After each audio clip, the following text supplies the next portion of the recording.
کیا آپ جانتے ہیں کہ ایک درخت اپنی زندگی میں ہزاروں جانداروں کا گھر بن سکتا ہے؟ برگد کا درخت یا بینین ٹری صرف ایک درخت نہیں بلکہ ایک پورا ماحولیاتی نظام ہے۔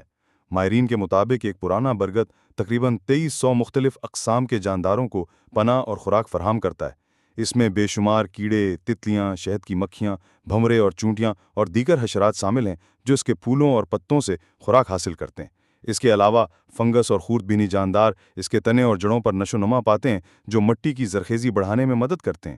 اس کی ہوائی جڑیں زمین کو چو کر نئے تنے بناتی ہیں۔ یوں ایک ہی درخت ایک پورے جنگل جیسا نظر آنے لگتا ہے۔ بعض برگد کے درخت کئی ایکڑ زمین پر پھیل جاتے ہیں اور صدیوں تک زندہ رہتے ہیں۔ یہ درخت مٹی کو کٹاؤ سے بچاتا ہے، فضا میں نمی بڑھاتا ہے اور آکسیجن پیدا کرنے کی صلاحیت عام درختوں سے کہیں زیادہ رکھتا ہے۔ اس کے پھل غذائی چین کا اہم حصہ ہیں جو بیج پھیلانے میں بھی مدد دیتے ہیں تاکہ نئی زندگی جنم لے سکے۔ اسی لیے برگد کو جنگل کا دل کہا جاتا ہے، کیونکہ اس کے نیچے ہر وقت زندگی کی ایک کہانی چل رہی ہوتی ہے۔